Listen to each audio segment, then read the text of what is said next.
Good day, everybody. Welcome to the Ammunation. I'm your host, Craig Bragg, and with me is my co-host, the always tenacious Irving Twin. How are you, sir? Better now. How you doing, my dude? I am well. Thank you very much. I have some art on my walls. These are my pets. the wife got these things made. I realized that they've never been there before, so this is the first one where you're going to see the pets. Very cute, stylish. Yeah. Now let's take a look at the comments. There's a comment. Oh, it's you saying first. Sorry. Yeah. I didn't mean to get our hopes up. It's all good. I'm going to put it on.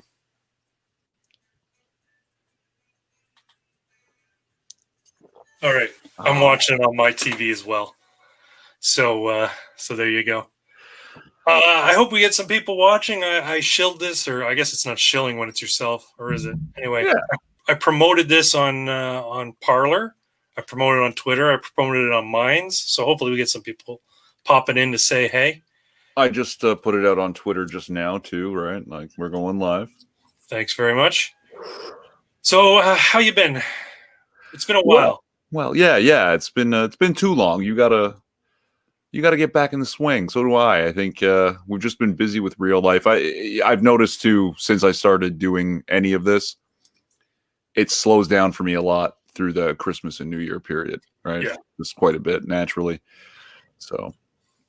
Yeah, and with my schedule, I'm working till 5 a lot, and it's still dark. It gets dark at 5, so I'm not taking the dog to the park. So therefore, I'm not doing car videos. Right. Just walking her around the block, which she misses the park, something awful. So, poor thing. She needs to run. She's got these long legs. She's got to run. The bottom dog, everything's backwards. That is Kenzie, which I'm sure everybody knows. She got big long legs. Anyway, so Ammunation 10. This is the 10th episode of the Ammunation. Ammunation X. Ammunation X. Did you like my slate for the live stream tonight? I fucking loved it. It's just wonderful. Oh, I mean, we need more guys. We need more guys. Where is Edgar Friendly? Where is Edgar Friendly? No, seriously, where is he? I'm not saying where's what is his name, Dennis Leary. I'm saying where are the people who are like pushing back against all the bullshit that we're going through right now? Well, I mean, there was this Viking guy who tried to take over Congress. Yes. Yeah, I'm not. He's got that water buffalo hat or whatever the fuck it was. Yeah, I'm not inclined to equate him to Edgar Friendly. No, I was just being silly. Yeah. And now here's the thing. Like, let's get into the conspiracy with that. But apparently he's an actor. So some people are putting out there that he's a crisis actor. He was basically hired to perform here. Now he was seen at a BLM protest as a counter protester to BLM back in the summer, wearing a similar outfit with his face painted. You know, he's pro-Trump, sort of stuff. But again, how many counter protesters go to BLM protests? Not many. I did see something else that he was at some sort of climate change rally or like protesting against it kind of thing, or yeah. Oh, okay. Which doesn't strike people as a generally conservative Trump supporter thing, so that's a little bit weird. But I mean, I imagine there's people that are both. Yeah, I mean, he could be all over the, like he could be so far, you know, that he's a QAnon, right? In which case he's bound to be. He could be a Q supporter. He's bound just very clearly loves animals. Yeah. He's trans species. He thinks he's a water buffalo. Jesus fuck. But I guess that's the point of this. The main point of this live stream is where's Edgar Friendly? I'm really looking for people to start standing up and saying F this shit. And I don't mean politicians, because there's plenty of those. Even Maxime Bernier's come out. There's plenty of politicians saying this is nonsense. We shouldn't be doing this. Lockdowns and the quarantines and the shutting down of businesses and stuff like that. But, you know, and it's great that they're doing it. But I mean, Maxime Bernier has no real standing. He's not in office. Rand Paul has always been sort of a black sheep of the Republican Party. He's on the like outskirts. He's like the Bernie Sanders of the Republican Party, right? He's so far outside the norm, even though he's probably the smartest and best guy in there. But anyway, I mean, I've just been formulating the thought here. If you remember from Demolition Man, Edgar Friendly and his followers lived in the sewers, yep. covered in muck, with no food and no soap. That's right. People live far too cushy lives to take the risk required to be Edgar Friendly. They just don't want to give it up, and that's understandable, right? Yeah, I mean, that's why in Demolition Man, they were in the minority. They chose to go live underground, right? Because they didn't want to live by the rules up top. They wanted to hear, you know, rock music with profanity in it as opposed to just show tunes and commercials.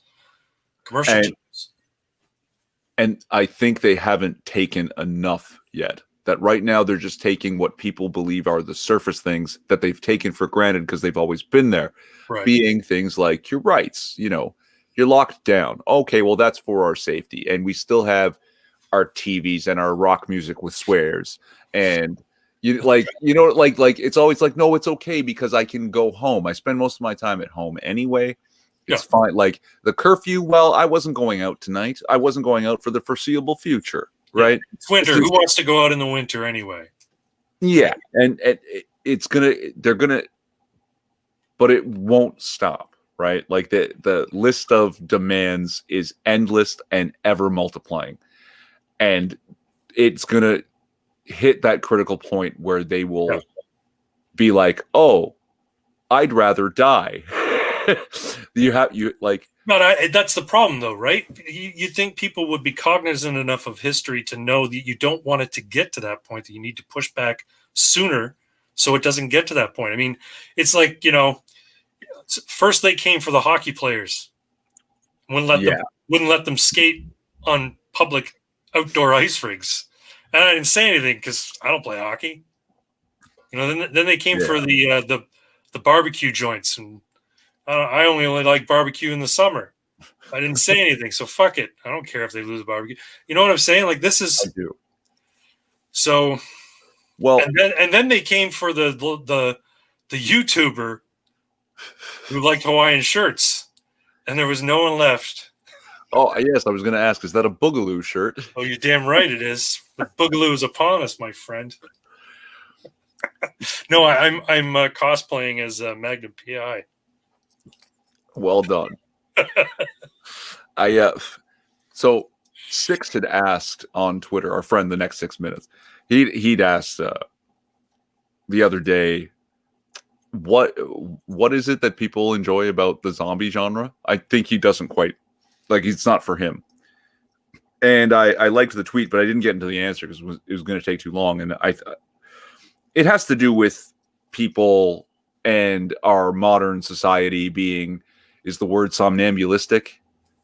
Right? Somnambulistic, yeah. Mm-hmm. Sleepwalking through your lives because you're inundated with all sorts of distraction and pleasure without any real joy or meaning, but you're distracted well enough from that too. Yeah. And what people don't realize is that, like say in The Walking Dead, that horde of rotting flesh is you. It's not something. It's not some other thing. That's most people, and the people that are trying to survive, they're the people that are awake to things like this. That aren't you aware enough about history? And they're like, you shouldn't be either, and they come for you. That we were at work in the break room on the 6th, watching that shit go down live, and these guys turn to me and start talking to me about some fucking gangster TV show created by 50 Cent and how it's so good and I have to watch that. I was like, are you fucking blind? What's going on? They're storming the Capitol. Yeah, I'm trying to have that conversation and they don't want it so badly that they just talk over me to each other till I'm washed out and just one of them. Yeah. One of us. It's that idea. That's why people like it. And most Google goggle. Yeah. I mean, now in defense, we're Canadian, so everything we're watching going on in the US, to us, it's spectator sport. It's not really, because it affects us. It absolutely affects us. And what they'll do in the United States, they'll do here. As a matter of fact, they did it without even a blip of a fight here already. But I'm not talking about, communists taking over the government. Well, I guess I am talking about communists taking over the government. They essentially have, right? Canada is a vassal state of communist China. With the prime minister that we have in office, we're a vassal state. I said that in my Ocean Wise Blab video, but it's true. And we've got plenty of people who are just, they want to normalize relations with this evil dictatorship. And at least they're not Nazis. No, they're communists. They're as bad as Nazis. As bad and possibly worse. Yeah. I mean, in terms of body count, but anyway. That sounds almost like a defense of Nazism. But it's not. No, this is Pepsi. It's not Fanta. Nazi cola, yeah. Nazi cola, that's right. No, I mean, say what you want about the Nazis. Those motherfuckers were dressed sharp. Hugo Boss designed their uniform. Hugo Boss, baby. Yeah, it's true. Well, that's, what? I think I've said this before, maybe in another live stream, but you can always tell who the bad guys are based on how they're dressed. If they're dressed really well, they're probably the bad guys. Stormtrooper uniforms look way cooler than rebel uniforms. Absolutely. Yeah. Right? By far. So if an alien race were to come down to Earth, all they'd have to do is look for who's got the sharpest uniforms, and they know that they're the bad guys. Telling you. Wait, but where were we going before we got sidetracked by it? Well, we were all Edgar friendly, but then we started talking about what happened at the Capitol, so I may as well switch to that. Hydra won, man. It's true. I hate to say it, but they won. On the 6th. See, here's the thing that really bothered me about what happened at the Capitol. I was all ready to follow in my Twitter feed and watch on YouTube live streaming the objections from Republicans. And that's what I was looking forward to. Yeah. And because of the nonsense that went on, that didn't happen. As a matter of fact, it scared a bunch of Republicans to say, "Oh, I guess now isn't the time to object to a fraudulent election." Kelly Loeffler, who basically praised Trump up until the 6th, and then said, based on what happened today, I can't raise any objections to this election. She got basically. I'm sure what happened was they told her, because it was contested. Their election, the runoff in Georgia on the 5th. It was the 5th, right? Or was it the 4th? Or the 5th. Yeah, it was the night before. It was close, again, because of shenanigans. You can tell that there were shenanigans. It happened late night. But it was close between the Democrat and the Republican. There were 2 Republicans, 2 Democrats. I'm sure they went to both of them or one of them and said, probably Loeffler, we'll give it to you, but you have to disavow Trump. Something's going to happen tomorrow. And when it does, you need to disavow Trump. The conspiracy theorist in me is thinking that's what happened. Or right after it happened, they went to Loeffler and said, "Hey, look, you know what? You disavow Trump, or we're going to put your win into question." And now, as it turns out, I think they both lost anyway, didn't they? Yeah. Yeah. So anyway. It's a shit show, but Hydra essentially won. Trump essentially conceded. I mean, they're still going to fight the legal battles, but he's doing it now under the auspices of we need election integrity. And I don't really blame him. He doesn't fucking care that much. I mean, he said it's the greatest honor of my life to serve as this country's president, and I'm sure he means that. But the fact is, he doesn't need another 4 years. He could go and just say, I did as best I could. I'm going to go and enjoy the twilight years of my life now. Yeah. Except they're not going to let him. They're going to try and bring him up on charges. They're going to try and throw him in jail. Everybody wants that man in jail on the Democrat side. They're talking about impeaching him, trying to get Pence to invoke the 25th Amendment, which he's not going to do. But yeah, like, I mean, the dude's out in less than 2 weeks. And they want to run through the rigmarole. And you still want to fucking destroy it. You know, let the tech giants do it. They're already doing it. Right? So you don't need to fucking try and destroy this man even further. The fact is, he's kind of untouchable in that sense, right? I mean, he goes back to his life. He's got good lawyers and accountants. He's not gonna be in danger of going to jail for anything. No, yeah, probably not. Conversely, they have the Dems also talked about going after his supporters. Right? Anyone who supported him over these times, we're gonna like. Oh yeah. You know, they're talking election integrity and all this, and it's like these people should be removed from Congress. Like, hold on, what happened to fucking election integrity and the will of the people? Like, what are you? These people should be forced to resign. Like Ilhan Omar has called for a number of, like Hawley. She wants Hawley gone. She wants Ted Cruz gone. I'm sure she wants Rand Paul gone. But the thing is, like, Rand Paul ain't going anywhere. But yeah, they, you know what the thing is? I think they got a taste of blood because what happened on the 6th is they feel invigorated by it. So they're like, now's the time to basically bury them all if we can. And that's what they're trying to do. I don't think they're going to be very successful. I mean, hey, I've been wrong about a lot of stuff. You know, 6 months ago, I said Trump's got this in the bag. He's going to win. Yeah. But I never anticipated they were going to pull the shenanigans they did. They were going to be so blatant about it. I don't know. And everybody's shitting on Lynwood for all the nutty stuff he's saying online. And don't get me wrong, it's nutty stuff. But he's the only one who's fucking coming out and saying, these people need to fucking pay. They need to go to jail. Yeah. These people need to be, brought up on charges. I mean, he's a lawyer, right? And my understanding, he's a very ferocious lawyer, but he's gone all QAnon and he's a little off the rails now.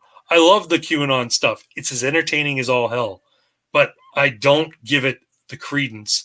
I'm one of these people who's like, fuck, I really hope that's true. That would be so cool if it was true. That would be so cool if there actually is. I mean, it'd be terrible if there's a frazzle drip tape or footage out there. Yeah, but this is something from Lynwood. Did you see this? No, what's that? Lynwood claims to have that. He has frazzle drip? No, he says he has the encryption key for the files. So apparently the files, he has Isaac Cappy's encryption key. So Isaac Cappy apparently has a bunch of files of Hollywood pedophiles, right? Okay. I thought that he's distributed it to other people, but apparently Lynwood has the encryption key to open it. Fuck. Yeah, so, that's Isaac Cappy? Capney. Yeah, he made a whole bunch of videos about how I'm not suicidal, I'm not going to kill myself, and then jumped off a bridge, right? Yeah, he's the pet store worker in Thor. Okay. He's a Hollywood, walk-on actor kind of thing, right? Right. He was. And yeah, he's been in a bunch of movies, one of which the one that comes to mind when I saw him, I'm like, holy shit, there's Isaac Cappy. In Thor, when he goes to that little town in wherever, New Mexico or whatever, and Thor's looking for a horse, and he walks into that store and he says, I need a horse. We only have pigeons and budgies or whatever he says. That's Isaac Cappy. Right, okay. But anyway. I only vaguely remember it, but yes, yeah. Very strange. Very strange, that occurrence. Oh, Costin and Ajax in the chat. Welcome, gents. Welcome, Ajax. Thanks for coming, guys. Let me show Ajax. They want to limit his pardon power as well as any declassification efforts. That's the reason for the impeachment number 2. Yeah, absolutely. They're scared that in the final days of his administration, he's going to release the Kraken, so to speak, get all the shit out, right? Right. I acknowledge the existence of Greater Ajax. That's good. That's very magnanimous of you, Costin. Yeah, no doubt. I'm sure he has shit that he could declassify. They want to limit his pardon power. I don't know why. Who's he going to pardon now? The only people that he would pardon would be Assange and Snowden, that people are really, really calling for. And he should, in my mind. At the very least, Assange. Snowden, but Assange, for sure. I think they're also suggesting that he would try to preemptively pardon members of his family, and they want to go after his family. For what? I don't know. They haven't done anything. I don't know if they can You can't pardon somebody for any crime that they haven't been committed of. I don't know if they can steal the presidency through fraudulent votes. I'm sure they can trump up some bullshit against like Donald Trump. But I mean, the thing is, like, a pardon is basically a pardon for crimes that you've been convicted of. If you haven't been convicted of anything, you can't be pardoned That's like saying this person can never be prosecuted. No, okay. It's like giving them legal immunity to, like, shoot somebody on Fifth Avenue. Remember he said that? Yes, Remember Trump said that? I could shoot somebody on Fifth Avenue and I'd still get more votes. Or some shit like that. I don't know. Fuck yeah. Anyway. Oh, love that dude. The thing is, like, and I can't understand the hate for him. I really cannot. Because, and I mean, maybe it's just bias. It's obviously bias. But when I see him when he's like off the cuff and he's talking to his supporters at his rallies and stuff, he's the most entertaining guy I can think of. He really is. God damn it, this guy's hilarious. And he knows how to make the crowd cheer. He's a hell of a showman. How could anybody hate him? It's manufactured, right? Like manufactured hatred by a group of elites who are in the pocket of wealthier megacorp owning elites who want to exploit third world labor. And Donald Trump started putting a stop to that. Yeah. Yeah, you're probably right. It has to do with also the media. The media is complicit in all of it, and and they hate him after they made him, basically. After they basically won him the presidency by giving him all the airtime he could ask for without ever having to pay a cent for it. They hate him because I'm sure as many Hollywood elites or Hollywood pedophiles there are out there, I'm sure there's, New York journo pedophiles as well. I'm sure. Very possible. Sure. Why not? Let's see. Costin, I was critical of Trump for not waiting until the last days of his presidency to pardon Flynn. I wanted the legal process to go through. Thank God he did. I would say, yeah, too, except that the judge in that case, and clearly now the justice system is as broken as the fucking legislature. We can see that the Supreme Court not taking up cases that there were legitimate issues with. And it's just as broken as the legislature. But the fact is, Flynn could not get a break. Even when the Justice Department said, we're dropping all charges, or we want the case dismissed, Judge Sullivan said, no, not dismissing it. That's outside of his purview. It's outside. I mean, he can do it technically. He can refuse to dismiss a case, but he's got no real justification for it, apart from he just wanted to nail Flynn. Because here's the thing. Flynn was there under the Obama era. Yeah. And I'm sure he saw shit, and I'm sure he was privy to shit. That's why he was one of the first ones they went after when Trump was inaugurated. Because they realized if they could hurt him, basically deep six him, take him out, then Trump would have a harder time going after any of the shit that Flynn could have revealed. But now that Flynn's pardoned, yeah, I'm sure shit's going to come out. And it's probably going to come out after Biden's inaugurated. The problem is, though, that the Democrats now control the House and the Senate and the executive branch, the White House. So any calls to impeach Biden, which are not likely to happen anyway, because Republicans have no fucking spine, isn't going to go anywhere because the Democrats will just say, no, not impeaching him. Is it a 50-50 split now in the Senate, or is it 51-50 or 51-49 now? 51-49, yeah. It has to be. Yeah. So unless they, and Republicans, here's the Republican Party, in my opinion, is fucking dead. It's like after Winter Soldier, when there was the schism in Shield, where you had some people who were Hydra, some people who were Shield, and nobody knew who the fuck was Shield anymore and who was Hydra. Basically, Shield was dismantled. Well, the Republican Party showed their stripes when they wouldn't back Trump up after he basically won a lot of them their seats. They wouldn't have won without his support. They all showed themselves as being Hydra. So there's going to be a new Shield, a new party born out of it. Everyone's calling it the Patriot Party. If Trump runs again in 2024, that's another reason why they want to impeach him, or they want to invoke the 25th Amendment so that he can't run again. Oh, that makes sense. If they invoke the 25th Amendment, apparently he can't run. I don't know, but yeah, if he runs in 2024 as a third party, as a Patriot Party, the thing is he brings 74 million Republicans with him. Yeah. And it doesn't matter who the Republicans put up. I mean, they'll fucking cheat anyway. But the thing is, he'll split the Republican vote, the legitimate vote, and whoever's got the better fraud mechanism in place is going to win, which will probably be the Democrats because they'll be able to, surmount the split vote easily. But anyway.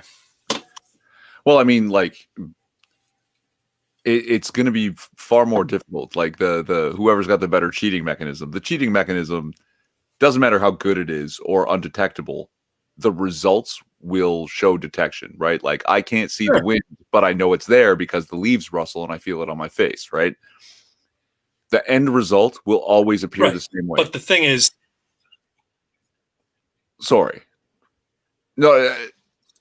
there's going to come a point where people are going to realize every time they see that F for fraud in the graph of ballot counting, that they're being cheated. And that's going to be the only way to do it, is that you're going to have to inject votes that aren't there all at once. Yep. And you're going to see no one has ever seen that before counting ballots. And they saw it 3 times in a row on the night of November 3rd in 3 precincts that were supposed to be closed. Right? Yeah. There was supposed to be no one there. So, okay. But that's right. Sorry, go ahead. Maybe that's a mathematical anomaly and we're lucky to have witnessed it in our lifetime. But then it happens again 2 months later in the Georgia Senate runoff. Just seeing something pop up on my parlor notifications from Lynwood saying pray for President Trump. So I don't know. Did something happen to Trump tonight? Should be all over the place if it was. They'd better not. The last thing that the Democrats would want to do is make a martyr of him somehow. Pray for our president. Okay. Like I maybe hate like that because maybe he's just like invoking God. I have no idea. But I'm thinking, did something happen, right? They're going to go after all. Okay, I'm just reading Lynwood shit. I should go through this. I should share this. But while you're browsing there, go ahead, find a way to share it. Oh, I can share it, yeah. I was curious about the 6th. And because I watched some of the uncut footage where they show Rudy Giuliani and Donald Trump Jr. going, and they're trying to make it look like they incited the mob to violence. If you watch the uncut footage, they absolutely did not. No, they didn't. They told them to stop. So my question is, when did the Georgia state runoff ballot counting, when did those charts hit public eyes? Because if people saw that for the 4th and 5th time in history, just 2 months after, maybe they would have been like, fuck this noise, and just lost their minds. It's tough to say. I really don't know. Anyway, so I'm sharing Lynwood. So his most recent one from 2 hours ago, pray for our president. 15 hours ago, he He echoed, "We love President Donald J. Trump." Mr. President immediately declassify hammer and scorecard. He says life gag order. I think he means lip gag order in Dennis Montgomery. Before that, 5 minutes ago, 5 million views, 5 hours ago. They are going after all of them. They are coming after all of us. Prepare, pray, be fearless. So this is incitement of insurrection. Read them. Dems expected to introduce new articles of impeachment against Trump Monday. Pelosi says she spoke to General Milley about protecting nuclear codes from Trump. Colin Powell calls for Trump's resignation as quickly as possible. He should be totally ashamed of himself. Will Democrats impeach Trump before he leaves office? How it would work. Trump, Giuliani, Trump Jr. may be investigated over role in Capitol riot in D.C. Give me a fucking break. So they're saying because he questioned the election and he says, I don't believe the results of the election were legitimate, and I know you people are upset, because that's what he said, essentially. He gave like a 2 minutes, he put out a 2-minute statement when stuff started happening, and then he made a speech the day after. But the 2-minute speech that he made while stuff was happening, look, go home, stop this, we can't have violence, protest is fine, I understand. They're saying that he incited them to riot. Yeah, that it was basically maybe an hour after he posted that they banned him from Twitter. Oh, fucking believable. And I imagine so that people couldn't see that he was actually saying the exact opposite of what he's being accused. Yeah, that's right. They banned who is it? Dan Bongino. They banned Dan Bongino for sharing it because they you know what I mean. He shared the video, and you can't share that. Ban. Yeah, it's so Hydra won, and that's what it comes down to.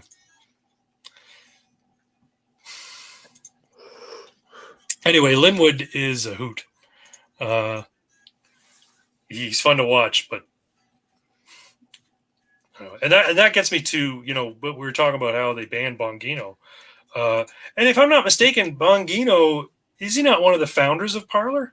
Yeah, or is he Gab? I thought he was Parler or Gab. He's one of them. Parler. Maybe he's Gab. No, I don't think he's Gab, because Gab's a bunch of fucking 4chan trolls. I don't think that's Bongino. I think or Bongino. I think he's Parler, but I could be wrong. Anyway, or no, he's Rumble. Is he not Rumble? I don't even know. I don't fucking know. Anyway, he's behind. I think Bongino is behind one of these alternative social media sites. That much is true. Yes. But anyway, so they banned him.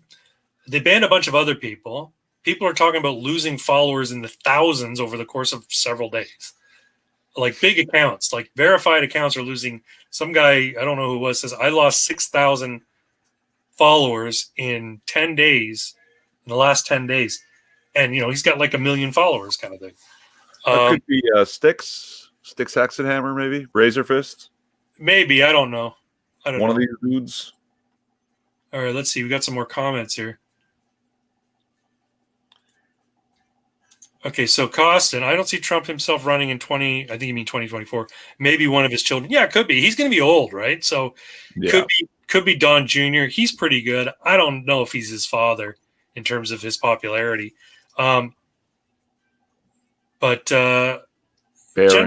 General Flynn should run. I think if General Flynn ran, he would probably have a good chance.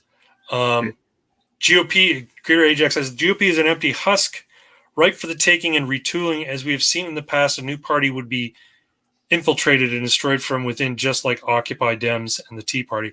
Yeah, well, that's the thing. The Tea Party, there were a bunch of Tea Party candidates who won back in 2012, I want to say. And then they just basically turned over. They basically turned into rhinos. So they were false populists, I guess you'd call them. False libertarians. Roger Stone posted, follow me and subscribe to the stonecoldtruth.com before the Silicon Valley closes. Yeah. I'm glad he got pardoned. Roger Stone's a fucking hoot, too. I will make that last comment a prediction. He won't run. Okay. So you heard it here. Costin made this prediction at 11:29 on Friday, January 8th, that Donald Trump will not run again in 2024.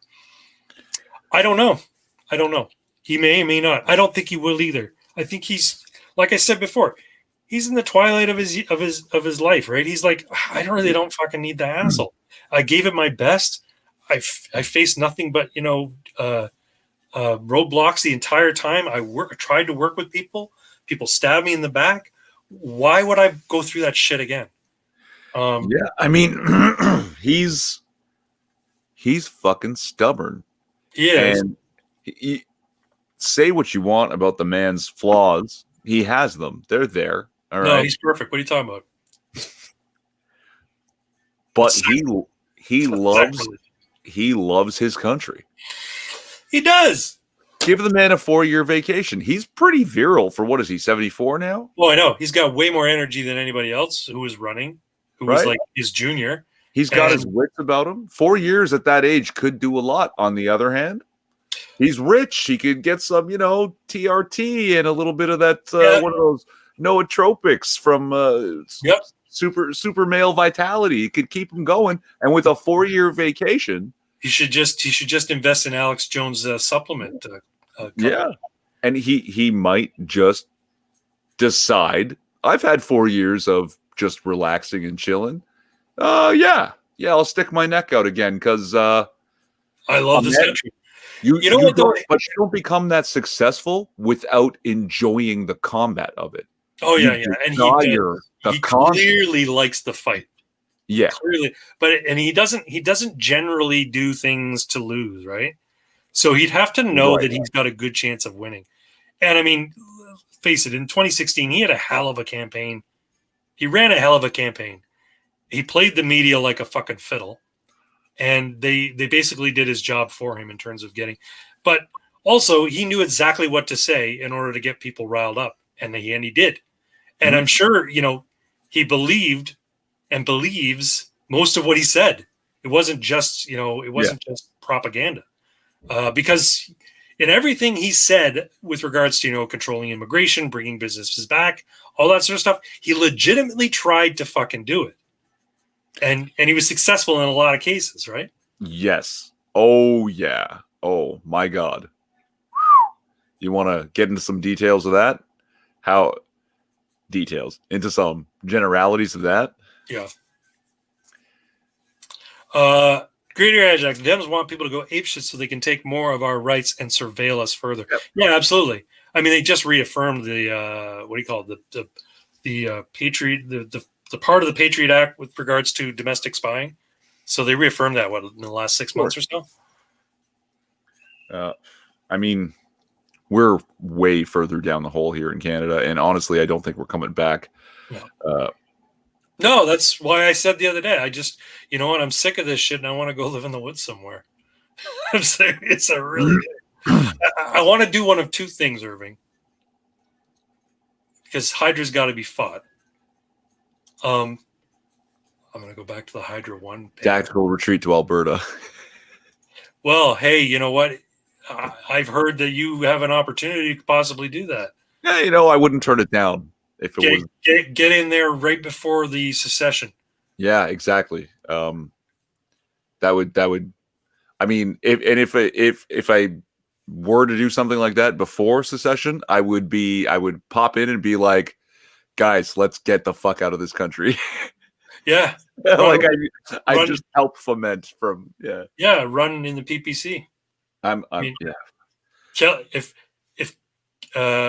name Kelly Lamb, if she can do it, you can do it.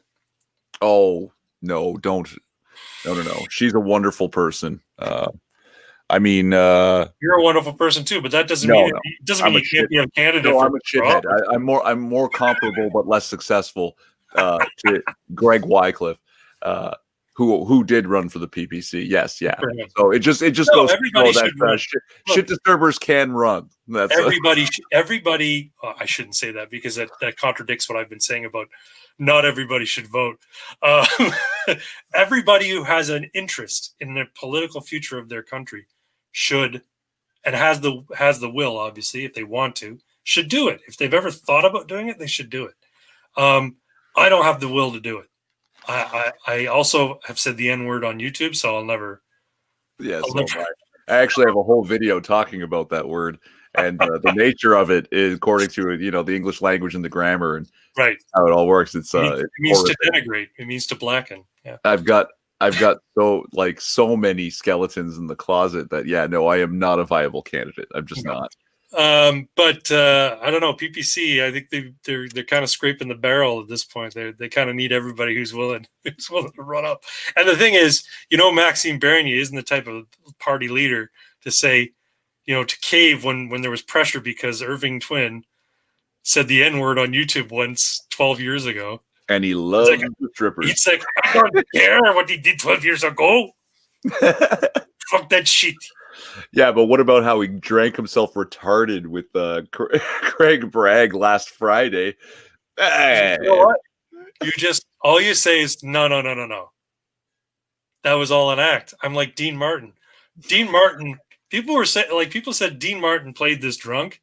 He wasn't drunk half the time. He was playing a character. Right. Unlike Sinatra, who was drunk. Yeah.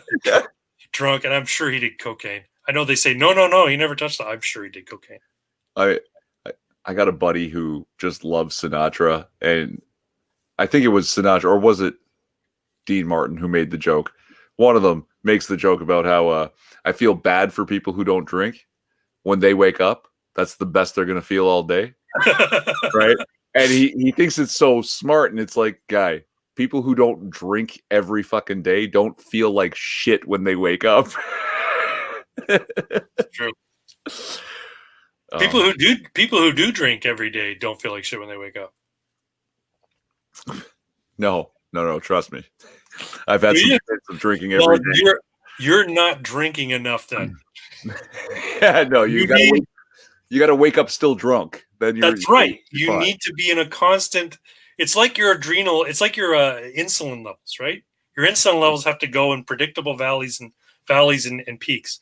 It's the same thing with your alcohol level. Your alcohol level has to be on like a predictable scale so that you'd never feel hungover. Oh God, no. Okay, let's circle back to Donald Trump's economic accomplishments. Okay, because people love to talk about how he ran. Anytime the economy was doing well, this is a result of Obama's economy. Oh, I know. And anytime it goes bad, this is Trump's economy, and it bounces back. And obviously, that's still Obama's economy to them. During Obama's tenure as president, when he started at the bottom, he came in at the bare bones bottom of the 2007-2008 recession. Right. Okay. He could not create a situation that inspired more than a 2.1% GDP growth, I believe was the cap, 2.1. Right. Over 8 years. Yeah. He had the slowest recovery or the worst recovery of any presidential administration after a recession or depression. Worse than after the Great Depression. Which also was, stunted by 10 years, according to most economists today. Yeah. It would have ended sooner if they hadn't initiated the measures they did. In particular, the minimum wage. Yeah. So I'm with you on that one now. You got me. You convinced me. Okay, let's move forward. So Donald Trump gets his hands on the reins, and within 2.5 years, GDP is at 4.1% growth, and unemployment among Blacks and Latinos is the lowest it had been in the history of the whole country. And for the first time, those charts that we love to show about how CEOs have been making this much more money and the working class have stayed flat. For the first time in like almost 60 years, that working class ticked up. Yep. It ticked up. Yeah, Okay. Well, that's why he is as popular as he is amongst working class people. Yeah, right? Absolutely. And people will say, well, even at his best, he only Donald Trump's economy only produced half as many jobs as Obama's, right?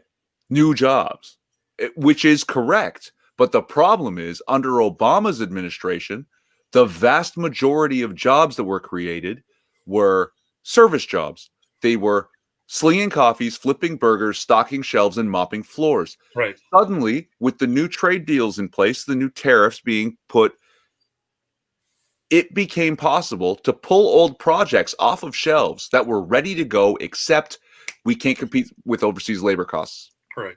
Now we can. Now Right. we can do that.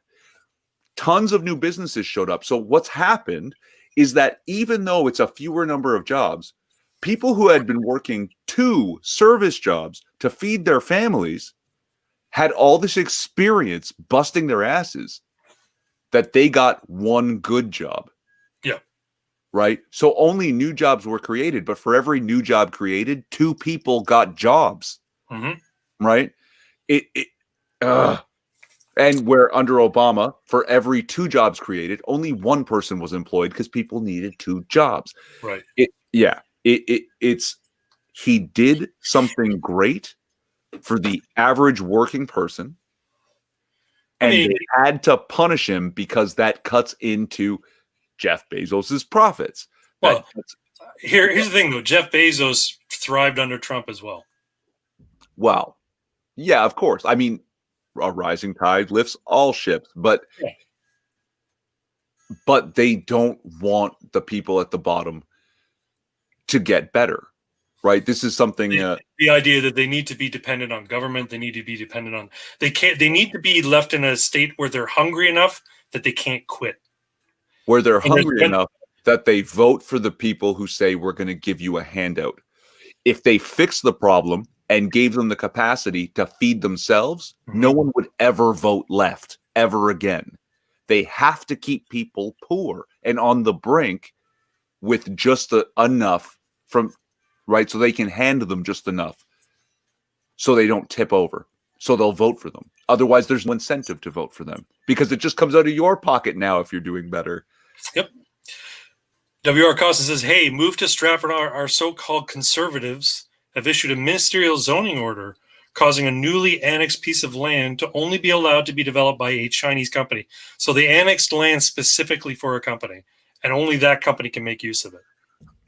You know, I heard this and I thought it was some sort of like conspiracy bullshit that Chinese forces had been stationed in a couple of places. I think one is in the Northwest Territories and another is now in BC. Yeah. Well, we were training them in Canada, right? Our forces were training them. Not just training them. They're stationed there. This is a foreign army stationed there to protect foreign interests because Chinese interests bought a mine somewhere in northern Canada. I can't remember if it's northern Alberta or the Northwest Territories. And now in BC, that a Chinese interest owns a certain part of this land where they're doing some kind of, I don't know what kind of drilling they're doing, but the Chinese moved their army there to protect their interests. We have a foreign army occupying lands in our country. And this is because Trudeau said, yeah, come on in. Vassal state.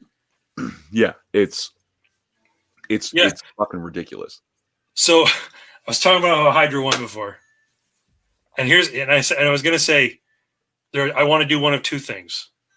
I want to go off into the middle of nowhere and leave society behind because it just depresses me so much.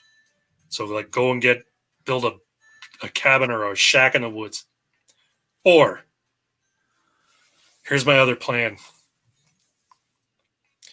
I'm going to make a Canada Man costume and a shield. And I'm going to go to the protests and get as many cameras on me as I can and put all this shit out there. What should I do, Irving? It's got to be one or the other. I'm just trying to figure out the sidekick character. Oh, I was going to say how I will dress and join you. All right, you could be Canada Goose. No, but that's your character too. That's your character too. Yeah, right? I've got to come up with one like yeah. Like dress as a lumberjack and call yourself the log driver. The log driver. No. Carry around a big tree trunk. Beat the shit out of people with it. Rance Derrick has the trademark on dressing like a lumberjack, right? Like, no. Like, you know how Batman has the boy wonder? You could have like the boy fucker. The boy fucker. Yeah. Yeah, I don't know, man. I want cameras on me. I don't want them to like. No, I'll dress in these twinky little tights and shit. And... You mean like the naked cowboy in New York? But you'll have a toque on and a bottle perfect and a bottle of whiskey. Now we're on to something. And snowshoes. And we gotta make sure wherever it's written that we include the comma. Otherwise, I'm gonna go to prison. Include the comma boy, comma fucker. Yeah. Otherwise, I'm the boy fucker, and that's no good. Right. That's what I'm saying. Yeah. Yeah. Just hyphenate it. Yeah, no, that I was thinking about that. I'm like, this because there's these protests going on, and I'm thinking about back in the day when the Proud Boys were doing their protests and people were showing up in costume and LARPing. And you had Bass Stick Man, the guy who like hit an anti-foe in the head with a stick. Remember him? Wait, no, that guy had a shield and fighting capacity. He took on like 3 and 4 guys at a time. Yeah. I'm not planning on doing that. I'm just saying these guys have presence. Yeah. And they receive some notoriety. And really, that's what it comes down to. I just want attention. So I'm thinking if I make a costume, and not like spandex. Have you seen let me see if I can find it. Have you seen the latest Captain Canuck costume? They made one. UD Designs, I think, made it. Pull it up. Let's have a look. Let's see. They made it, and it looked like real world. See if I can find it. I mean, I could just be the ADC, right? Like the angry drunk Canadian, and just absolutely. I'll have a more normal costume and not be Twinkie and fuck children. That would be let's be a move away from that. Let me see here. I'm just gonna share here. Sorry, we're into the boomer section of our stream. Where we can't figure out how to show you things. Right. You see that? That's very nice, actually. It looks good, eh?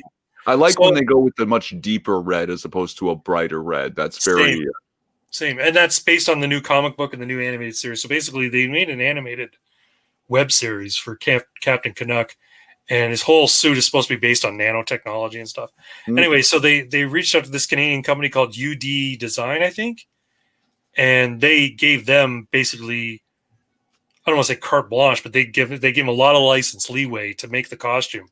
And they do motorcycle, like custom motorcycle suits, and they've done like Batman themed. And so they said, here, you do this. So they made the Captain Canuck suit. So I'm thinking something that looks like it could be real world in the same way that they did this one. So not tights, but like, motorcycle leathers, The motorcycle designers are building proper armor for function and you have to be able to move on your motorcycle, and it has to protect you. So it's not spandex, and it tends to look cool.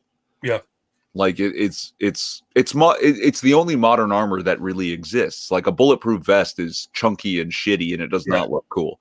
No, but you wanted like a knight's suit of armor. Motorcycle armor is probably the closest thing you're going to find. Yeah, I mean, it's for impact, right? It's so that if you fall off a bike and you roll, your spine is not going to, you're not going to crush any vertebrae because it's got that spine protection along the back. Mm-hmm. But yeah, let's do it like that. So that's what I was thinking, because I've made a few Halloween costumes in my day, and they've all turned out pretty darn good, if I do say so myself. See if I can find some on Facebooks.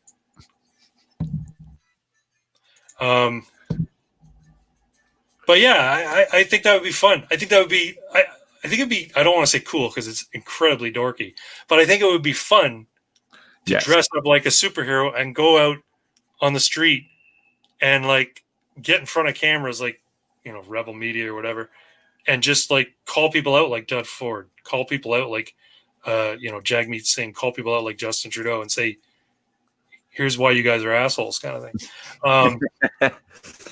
Like, you remember This Hour is 22 Minutes? Yeah. Remember that chick who used to dress up in the funny crinoline and stuff like that, and go and confront politicians and crack wise with them? Vaguely. I wasn't super into it. I was too young. But she used to do this, and it was quite entertaining. But I'm thinking something along those lines. I think that would be fun. It would. Let's see if I can find my photos. I've got photos, man. Well, I went to Fan Expo. This has got to be several years ago now. I don't know how well this is going to show here, but here's my gambit. Oh, I want to see. I'm just holding it up to the camera. Nice. That's awesome. Yeah, I've never gone to Fan Expo in costume because I used to work for a comic book store. I used to have to work while I was there, so I never actually cosplayed there. But I would love to. I mean, I'd love to dress as one of my City Heroes characters. Canada Man comes to mind right now. Fuck yeah. No, Canada Man is slick, man. May as well have been designed by Hugo Boss. Exactly. See if I can find it here. But I do recommend, if you want to go down to protests and whatnot dressed and carry a shield, make it a functional shield. Make sure that it will protect you. If you're going to carry the thing around, it won't be plastic. No, the idea is it would be like, I've been watching some YouTube videos, obviously, and I found one where somebody took one of those, those saucer sleds, those saucer tobogganing sleds. Yeah. They make a metal one, and so basically this guy trimmed the edges and painted it up to look like a Captain America shield, and it looks amazing. And I'm like, I could easily do that. Thing is, in Canada, you want to get them, they're like $100 and something bucks. So in the US, they're like 40 or whatever. I can't seem to find my picture. I'm sure my wife has it. She never gets rid of a picture. But I had one where I made 2 Cyclops costumes. One is the black leather, the what do you call it? The Grant Morrison with the big yellow X across the chest of it. Yeah. One was like that. The other one was the Silver Age blue and yellow with the straps, or I guess not Silver Age, it wouldn't be Silver Age. The Claremont Age where it had the yellow straps and the logo up in the corner and stuff like that. Yeah. And they both look pretty damn good if I do say so myself, to toot my own horn, as they say. Can't find it here. Yeah, but you like Cyclops, so you're kind of gay. No. I didn't dress as Cyclops because I like Cyclops. I dressed as Cyclops because I'm like, I could do this costume and I could pull it off, kind of thing. It would look like me. Right. Because I'm, same hair color, kind of tall. At the time, I was somewhat thin. I have lost weight, incidentally, by the way. Oh, good job. A lot of people have been putting it on in the lockdown. Yeah. So I've been doing the intermittent fasting thing. So, right on. Good for you. That takes a lot of discipline. That one's hard. No, I don't find it that hard. I only eat for 6 hours a day. I start eating at 1, I finish at 7, and I just don't eat any other time. But I eat whatever the hell I want. So I'll have Burger King or I'll have McDonald's. I just take it easy. Like, I don't fucking gorge on Oreos. I'll have 3 Oreos and that's it. Right. But yeah, no, I've lost, I think, probably about 15, 16 pounds since I started doing it. So nice. Very good. Good for you. Thanks, man. So let's move on. I talked about the Great Purge real briefly, but that's basically, we all know that. Facebook, Twitter, they're banning conservatives. YouTube's shadow banning conservatives. Styx Hexenhammer was talking about how he's been shadow banned. Yeah, I mean, they've been doing it in waves since the adpocalypse, which happened like 6 months, 5 months after 6 months to a year ago. Yeah. No, 5 months after I put out my first YouTube video, the adpocalypse occurred, and they've been doing it since. Didn't they do another adpocalypse too? Yeah, there was the second. Yeah. Okay. Yeah, there was the original adpocalypse where they decided they were just going to get rid of a whole bunch of shit because it had to do with pedophile videos and ISIS videos, and McDonald's and Coca-Cola said, we can't advertise in good faith on your platform anymore. So not only did they remove ISIS, Al Qaeda, and pedophile videos, they just went ahead and removed a whole bunch of conservative videos as well. And then that never stopped. It just happened in waves back and forth for a while. But if there's a new purge that's more consistent rather than like today's the day and we're going to take down 30,000 channels and then let it be for months at a time. But if it's like every day they're taking a few thousand here, a few thousand there, a few thousand. And apparently I think they've decided, judging from what you're saying, rather than take down Styx Hexenhammer or Razor Fist, they're going to take down their fan base one at a time. And that will reduce their relevancy on the site. Yeah. Here's the thing. And fewer people. I'm a tiny little micro channel. Yeah. Right? Mm-hmm. I have less than 400 subscribers, and I've been sitting at less than 400 subscribers for months. Fewer. I'll upload a new video. I'll gain a subscriber. I'll get comments on it. I'll get likes on it. Like my last video, Ocean Wise Blatt, got 95 views. And it's probably because it was timely. But typically I get about 20, 22, 23 views. Sometimes upwards of 30 after about 2 weeks. Ocean Wise Black got about 95 views within a matter of a couple of days. I gained a subscriber after that video got uploaded. I had a few comments on it. Then I immediately lost a subscriber. Mm-hmm.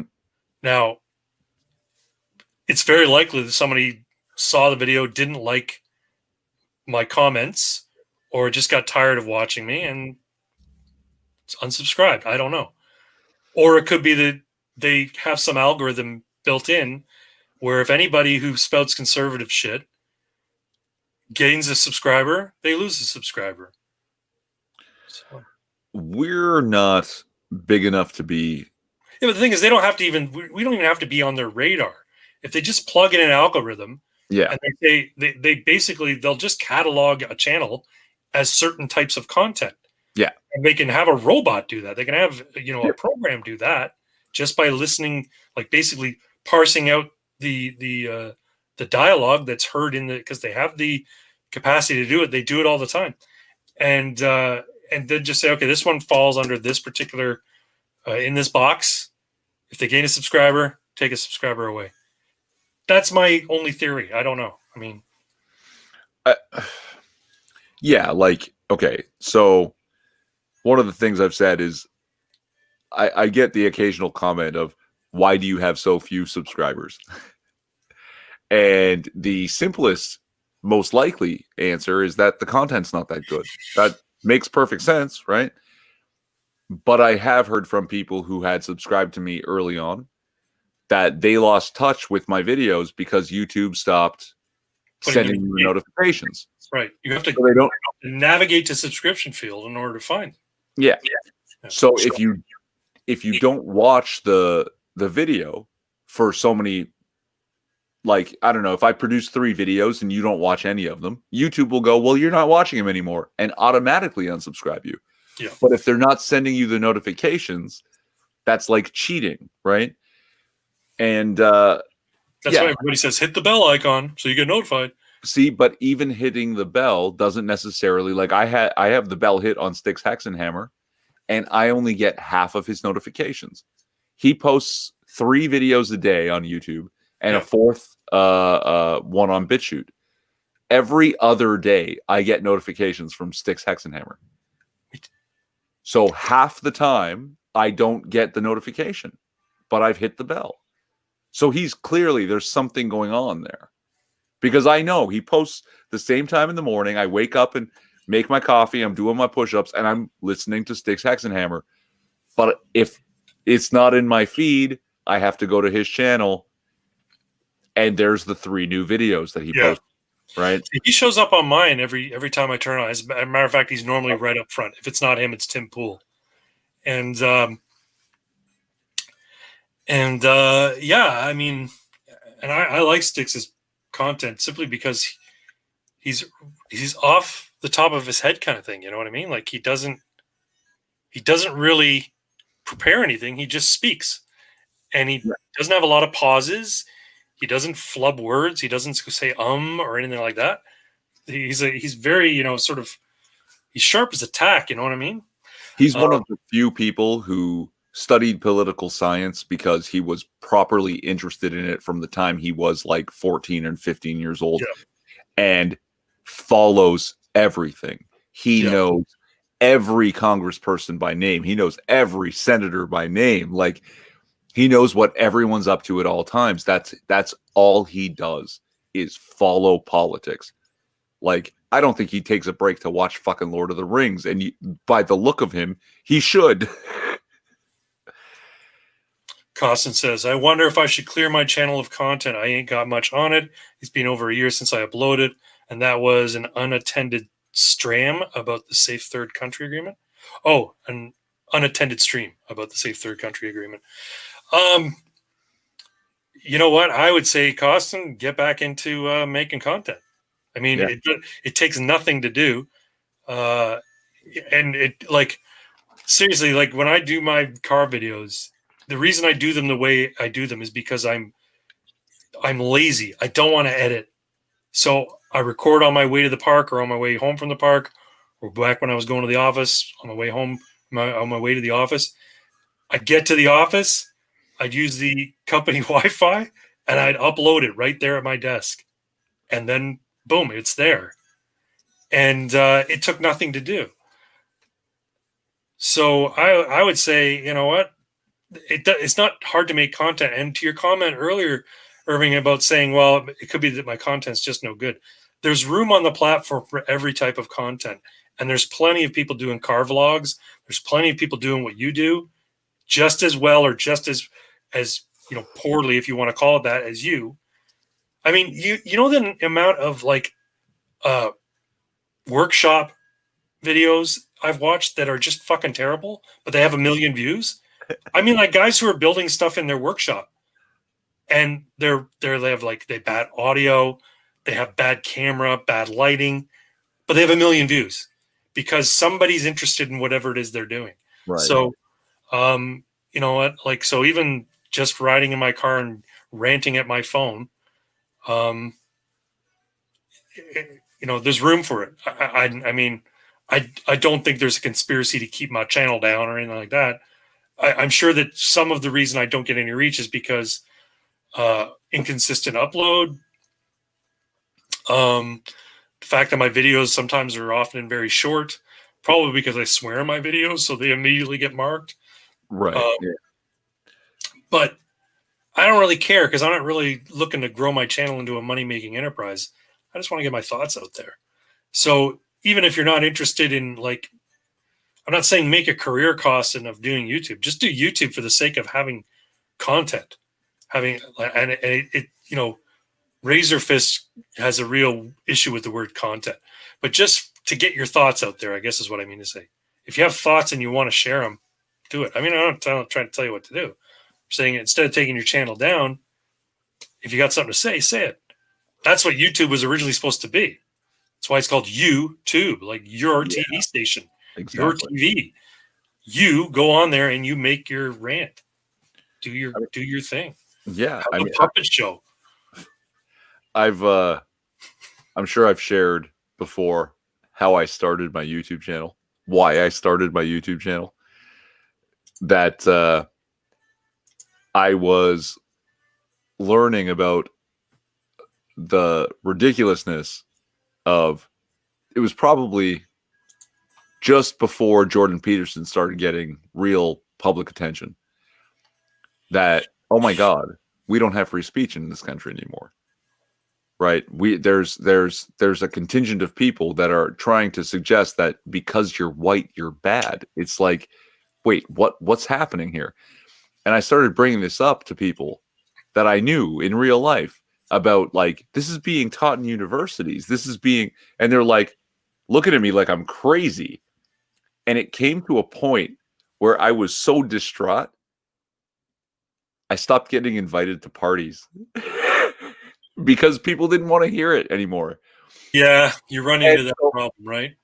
So I started yelling at the internet, drunk and crazed, and that got it out, and I didn't have to put it in the face of people I know in real life. And then years later, these same people who stopped inviting me to parties for some time come up to me and are like, have you heard about this? And I'm like, I did a YouTube video about that 2 years ago. Right? Like, so I'm getting more and more feedback on that in real life, but at where we are now in Canada, it's not enough. We had to push back almost 4 years ago now. Right? Jesus Christ. Is it 5 years ago? Yeah. My first video back in 2016, November 2016. Yeah, I think mine was right around that time too. Or just before, like it might have been 2015, but it was before the election is when I started making videos. And just, man. I'm going to shill for 6 real quick because he just uploaded a video. It's not a very long one. It's only like 1:30. So yeah, it might be no, it's not. It's called Electric Sheep. I don't know what it's about. I haven't watched it yet because I'm streaming. But we love the guy who trusts his content, and everyone should watch it after the stream is over. But save the link, put it in. You know what? I don't know what I keep saying this, but I love Six's voice. I love his voice. Yeah. No. He's got such a good voice. That's not shit talking. That man, if he would just like read out of the dictionary slowly, I could fall asleep to that shit. Like, he could do audiobooks. He could definitely so cozy. He could do audiobooks. He could be an audio podcaster. Yeah. He could do an audio podcast. And I mean, his YouTube videos, a lot of times he doesn't have himself in them, right? Sometimes it's just his logo. But yeah, no, when radio was big, he could have been on radio. Maybe he was, for all I know. I don't know. But I think he said he was in college. He was on college radio at one point, but I could be wrong. That sounds familiar. But I've been drinking now, though, so we'll see. So you've heard, obviously, Facebook has banned Trump. So has Twitter. Yeah. Oh, and I'm sorry. Isn't there some fucking law against blocking people when you're a public official and banning public officials from social media? Matter. No, that doesn't matter. He's no longer a public official. As far as they're concerned, he's a dictator who's only got 15 days left or whatever before he leaves office. They're so concerned he's going to stage a military. I mean, they're amping up. They're what do you call it? They're bullhorning this nonsense that he's going to stage a military coup to stay in office. They're just grasping at straws here.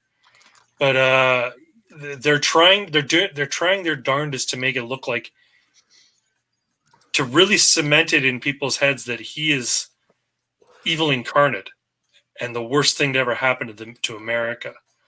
And I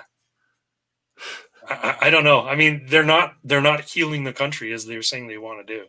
Oh, well, I mean, you're a fan of Viva Frei, right? Oh yeah. And it's I find it that man is like a beacon for me, because that's a well-educated man who's well-versed in the law, who comes out and says things like, according to the Democrats in the US, divisiveness is unity. And it's like, I'm not crazy. I'm not like I haven't drank some Kool-Aid and lost my mind. I am doing the research. I am doing the digging and finding what's real. And here's a man far better than me, far better educated than me, who's saying, yeah, no, you're right. And that's the thing. Like and I like Robert Barnes too, when he has his stream with Robert Barnes. Yeah. I don't always agree with Robert Barnes on his particular point of view, but the guy, like, he knows the law better than Viva Frei does. Sharp boys, those guys. Guys. He's a big brain when it comes to the law. Hold on. He doesn't know the law better than Viva Frei does. He's an American who practices American law, so he's better versed in American law. But Viva Frei, that's what I should say. Yeah, yes, you're right. But I mean, because law, so he's got a very good base. Yes. So he can understand all those laws. He's just not as well versed as Barnes. Well, that's just it. I mean, and the thing is, the only reason that he defers to Barnes so often is because he's talking so much about what's going on in the United States. W.R. Costin says, I had high hopes for the next 6 minutes, but it turns out those are just as evil as the last 6 minutes. Nowhere as evil as Torontonian in this stream. Thanks, Costin. Well, if I'm very lucky, Costin, I won't be Torontonian for much longer. Yes, please. You want to expound on that? No, I'll give you updates as it becomes he's getting out of this godforsaken province. More realistic, and I appreciate the invite to Stratford, but Stratford's in this godforsaken province, and I'm fucking done. I'm fucking done with this province and the fucking south of Bloors that run it. I'm out. The south of Bloors? Is that what you call them? That's what they're called. Like, I mean, we're a province of 14 million people. Right. But everybody south of Bloor runs the province. In the GTHA, right, there's 12 million people, and south of Bloor in Toronto is something like 1.5 million people, and the way they vote is the way the province goes. Yep. And fuck those champagne socialists. Like, I can't believe it. That 1.5 million people run 14 million people, and the way the province goes tends to be the way the fucking country goes. I fucking hate this place.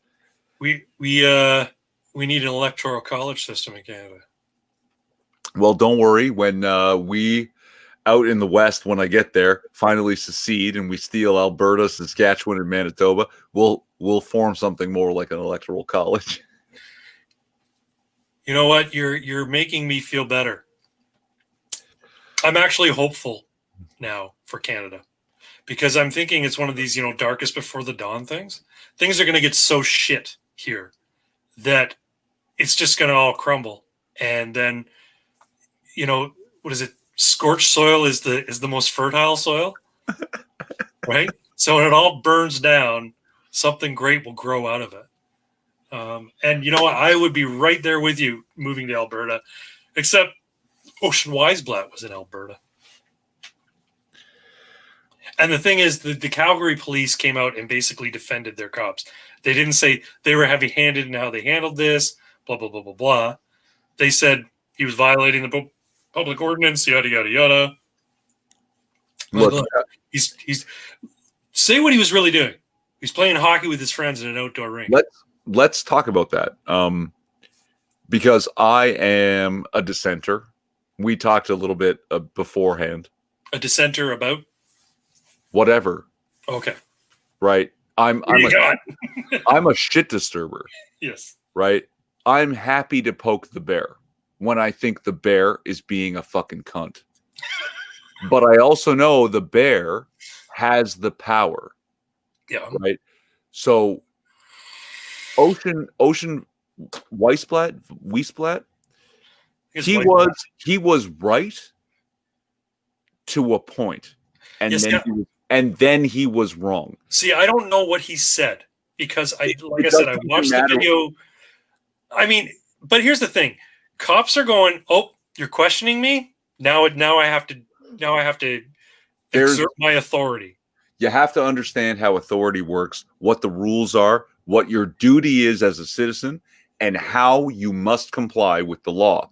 If you want to engage in civil disobedience, I understand that. You stand up, even if I disagree with you. If you want to stand up to the law, break the law because you believe it is unjust. When the cops come for you, your responsibility now as a person who is dissenting civilly, you are engaging in civil disobedience. Whatever the cops tell you, you put your hands out and open and say, I will not comply, but I will not resist. And you let them. But he literally resisted arrest. The whole thing is to get arrested unjustly. Did he resist arrest then? Yes, repeatedly. They told him he was under arrest, and they tried to trip him, but he's a big kid. Yeah, and from what I understand, they were like female cops. Yeah, and they couldn't physically manhandle him, but that's the thing is, no. Now you're resisting arrest. Yeah. No, for civil disobedience, you don't resist arrest. You publicly do it where people can see and get arrested unjustly. Right, like But Adam if you Smith. start fighting them, Right. then you've lost the high ground. Yeah, get arrested with a smile on your face and mug at the cameras. That's exactly. Yeah. And he didn't do it and he was right to behave the way he did until he was wrong behaving the way he did. Now, my understanding is bylaw officers came and said, hey, you can't be doing this. You're violating the health ordinance. Mm-hmm. And they only came because a neighbor saw the kids playing and called. And when he told the bylaw officers, well, fuck you, we're going to play. We don't care. We're going to play. Then the bylaw officers called the cops. Is that not correct? Or am I? No, you're correct. And then the cops said, we got a complaint. You have to get off this ice. We're enforcing the bylaw now. And he said, fuck you, I'm not getting off the ice. And then... Okay, so... I don't know if he said, fuck you. They have a bylaw that is unjust, right? And it's something about, is it a maximum of 10 people on the ice? I have no idea. Sure. There are a bunch of people on the ice, though. Let's assume it's 10. Yeah. So the bylaw officers show up and they go, haha, you're bylaw officers. You don't have any real power. Right. Then they call the cops. The cops come in. Now, the crowd dispersed, and Ocean Weisblatt was the only person on the ice. He is well within his rights under the bylaw, which is unjust, and he should be resisting. He's well within his rights to skate on the ice. He's alone. That's well within the bylaw. Right. But when they tell him he's under arrest, he should stand where he is and say, I will not comply, but I will not resist, and let them arrest him.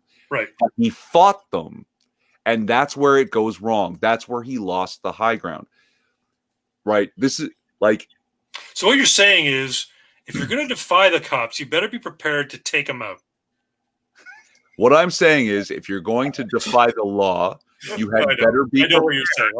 I'm just being a shit. But I want to make it clear for the viewers. If you want to engage in this kind of thing, the point is to accept the punishment, the unjust punishment. Then that shows people, and other people who had nothing to do with it, who once sat back, right, and were just like, oh no, it's okay. They'll be like, that's not okay. You can't do that to that kid. But now he fought police who were arresting him, and they'll go, "Oh, he deserved it. You lost it. You lost." Well, I would say that he loses the standing. I mean, resisting arrest, fine. You're right. He shouldn't. He should put his hands up and say, "Take me in, officer. You're wrong, but I'll let you take me in." But if he decked a cop, if he had assaulted a cop, that's where I'd be saying, okay, he's lost any public support at that point. But it's no longer protest. It's I'm being a dickhead. Yeah. Right? No, I hear you. I related before we got started. When people were protesting and they wouldn't comply with cops had to literally carry them. Right? Yeah. Yes. They're doing a sit-in, so cops have to go and physically pick them up and put them in the back of a paddy wagon. What you're saying is he should have just said, if you want to arrest me, you're going to have to carry me into that car. Yep. Yeah. And that because I'm with him in spirit, but in tactic and strategy, no, boy. Oh, you fucked up. Okay, so Greater Ajax says, if it all burns down, China will be there to rule over you, Round Eye. Yeah. Yeah, you're probably right. So let's throw a wrinkle in your position. So, similar situation, but this time it's Chinese military police coming to arrest you for skating on the ice. Jesus Christ, we'll have to burn that bridge when we come to it, man. Because if a foreign military is now punishing me on my soil, gun them down. like that. I hear you. I hear you. Yeah. But the point of that kind of civil disobedience is not to fight and win in the moment. No, I agree. It's to raise awareness and raise the ire of people and who would otherwise be silent, right? Yeah. Because that whole thing about, it takes 3% of the population to twist what's the word? Like to twist the perception that like 3% of people in Germany had to be hardcore Nazis to rule Get all everybody on Germany under a Nazi regime. Right. But that's not correct. It takes a critical mass of people to do nothing. Otherwise, the 3% are just 3%. Right. So to raise that 97%'s ire, you have to publicly submit to their tyrannical bullshit while resisting. Right? Yep, I hear you. But if they're fascists, they're not concerned with how they look. Right? They don't care. Yes. Because they're just going to step on your neck.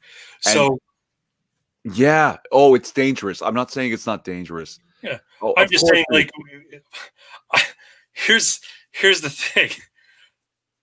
I'm inclined to be one of these people who would say, "Oh, look, there's jackbooted thugs in my neighborhood. I better get my gun out." You know what I mean? I know that's not wise. I will die in a hail of gunfire. But this is my instinct. If I see jackbooted thugs, I don't care if they're Chinese military or, OPP, which is a terrible thing for me to say because my dad was OPP. But if I see tyranny, if I see people having their rights violated, my instinct is to say, I need to try and stop it. I need to stand up against it. For sure. And getting arrested, to me, while I understand your point of view, is basically being tacit to that action. You're saying, well, I'm not going to resist I'm not going to resist arrest because ultimately I look bad. But they look bad whether you resist arrest or not. And if you don't resist arrest, then people are like, But if you fight back, then maybe people will get the courage to fight back as well. I don't know. Okay. No. Okay. Look, I shared with you a little story before we got started about my personal thing at work. Right. I'm not going to go downtown where I never go and march with motherfuckers that I've never met and no lockdowns, no masks. I'm not, because that doesn't mean anything to me. It doesn't mean anything to the people around me down there because they don't know who I am. At work, I found a thing that I believe is unreasonable. They forced my employer to act as a tyrannical arm of their tyrannical bullshit. Resisting it there publicly where people can see and accepting the punishment that comes with it. Right? And I discussed it with my boss, with the other employees, right? With my employees, and went through the motions of I will not comply. Yeah. But I will not resist. I made allies, and I made allies, not other people who might have thought, nothing about me, maybe respect me. I made enemies too. And a lot of people think less of me. But also, it seems that people above me heard what I was saying, and they're too making moves. Right? Lesser moves, smaller moves. They're in a tighter position than I am. Mm-hmm. But I'm putting myself in a position to be fired. I'm willing to sacrifice for this. That's how strongly I believe it. And people are seeing that. And I advise everyone to not make the same sacrifice I'm trying to make. Right. Right. And that's somehow actually inspiring people above me who have the power to stop me to work with me. And it's a little thing, one step at a time. But hey, tyranny happens 1 inch at a time, right? Ask Jordan Peterson. We're talking about 1 inch at a time. And maybe we lost 50 yards, but we're going to get them back 1 inch at a time. And Oh, yeah, I understand the urge. I really do. No. I'm usually the one that you're talking down from. Just gun them all down, right? No. What I'm saying is my instinct is to say I need to fight Yeah, against that. yeah, Now, of course. thankfully, I haven't seen it. I'm reaching the point where I kind of want to, just go shopping without a mask. And then when people start barking at me or chirping, I just ignore them. Like, here's my problem. People will refuse to wear a mask and go into a grocery store, even though the grocery store says you have to wear a mask. Yeah. Right. And then when people say, sorry, sir, you have to wear a mask, or sorry, ma'am, you have to wear a mask, they start spouting off about how they don't work. And, this is a Agenda 21 plot and you're all sheep. And they don't do themselves any favors. Sure. And they're only going to cause things to escalate. Of course. My point of view would be to say, okay, I'm going to walk into Fortino's. I'm not going to wear a mask. And when somebody starts to talk to me to say you have to wear a mask, I'm just going to ignore them and keep going about my business, keep shopping. Yeah. And I mean, either eventually there's two things is going to happen. They're going to accept the fact that I'm shopping without a mask and they'll just take my money and let me buy my shit, or they're going to refuse to sell to me. At which point I would simply say to them, okay, well, you can't not serve me because if I have a medical condition that prevents me from wearing a mask, and I don't, but if I have a medical condition that prevents me from wearing a mask. Hold on. You might. But I that's might. not anyone's business. That's right. Except you and your doctor. Right.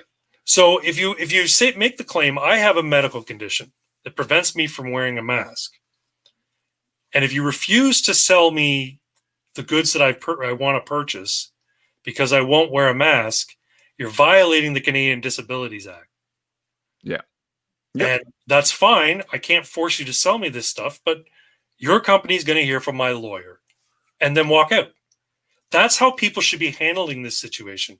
Akin to what you're saying. My instinct, like I'm saying, instinct is to hoot and holler and say, you're all a bunch of stupid sheep and China rules this country.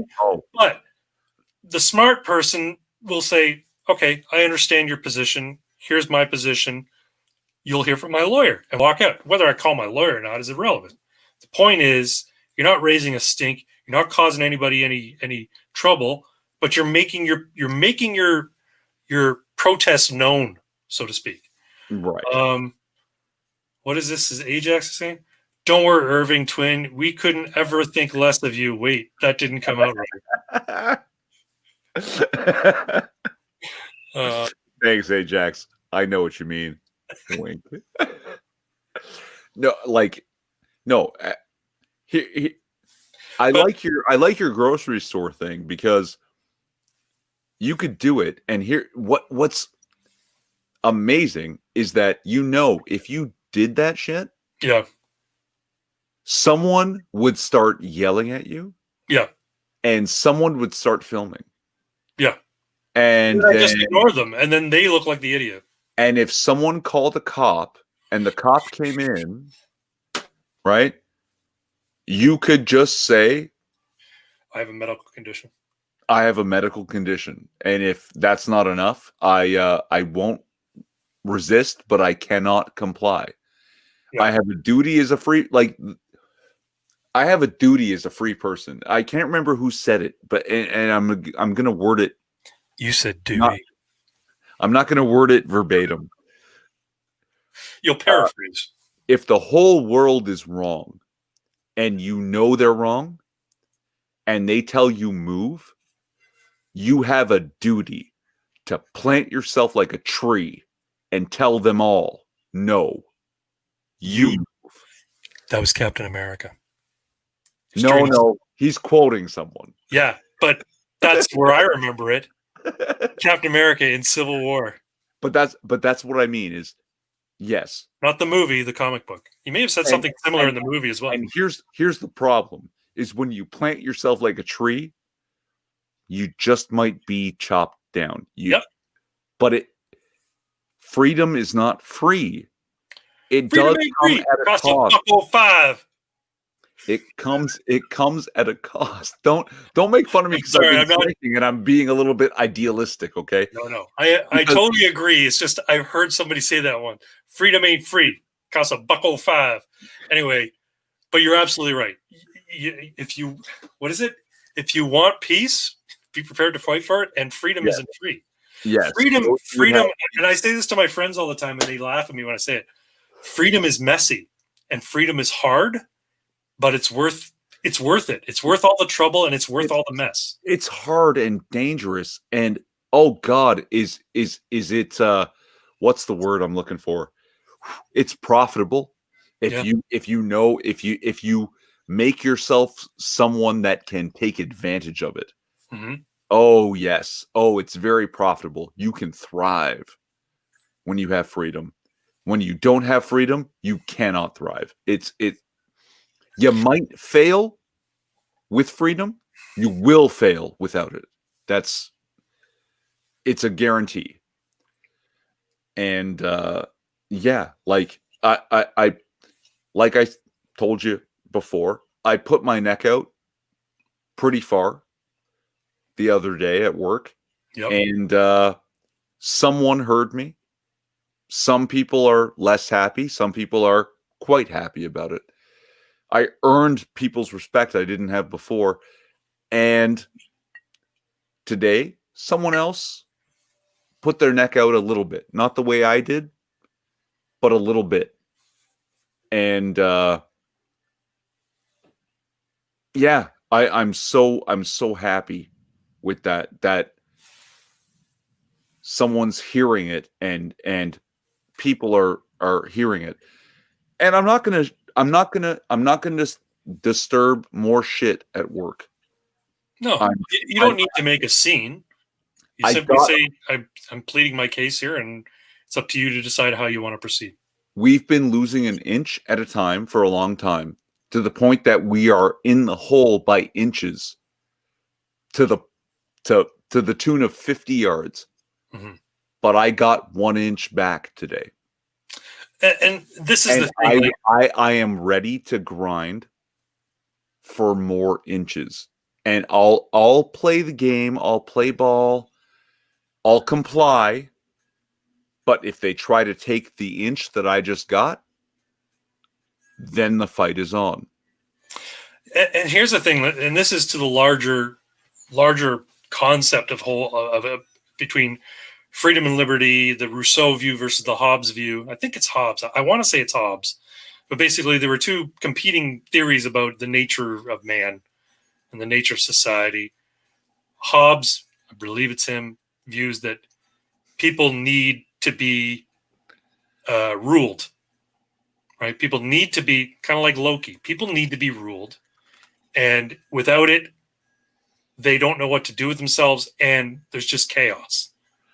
Rousseau believes no, people naturally tend towards cooperation, and if you leave people to their own devices, they will freely interact with one another to serve their own best interests, and you'll get mutual cooperation when it suits the parties involved, right? I'm basically okay.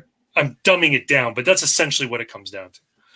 And from my point of view, what history has shown is as we progress as a people through technologically, intellectually, we tend towards more freedom, not less.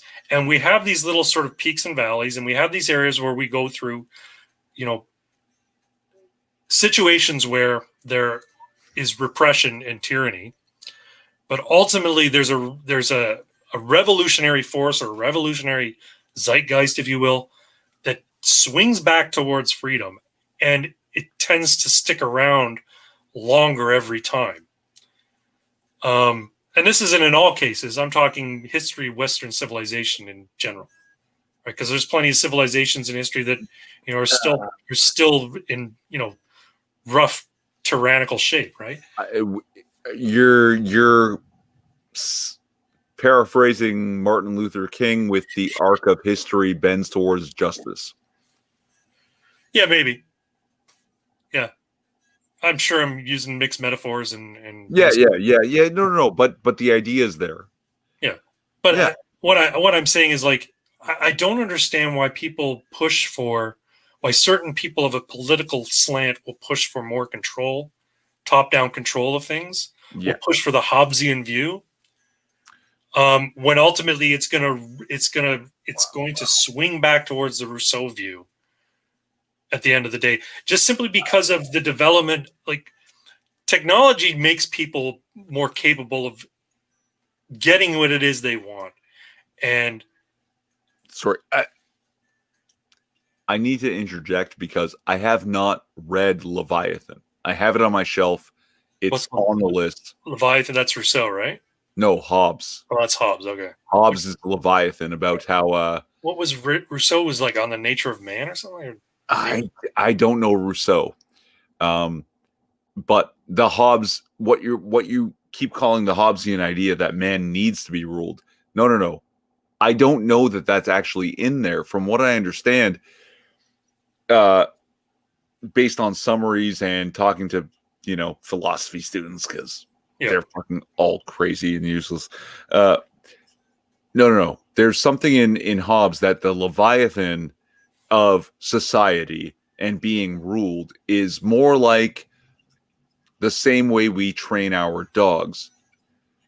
Our dogs and we need structure. We rely on it. It actually makes us better. It gives us the capacity to succeed freely, but we have to know what the rules are.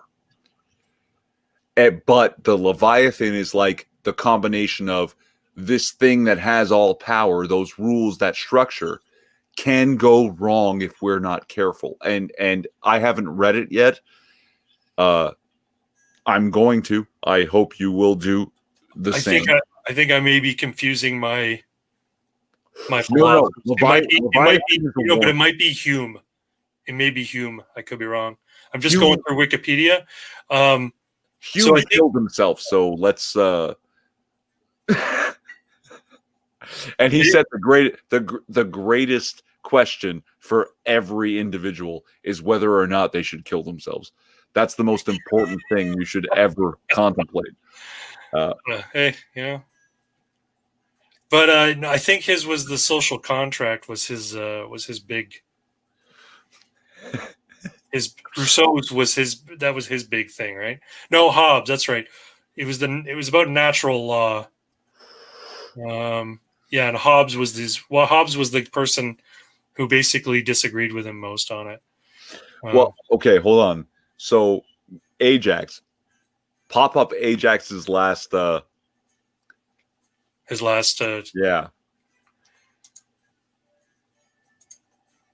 I love Hobbes. Calvin is pretty cool too. Yeah, absolutely. Right.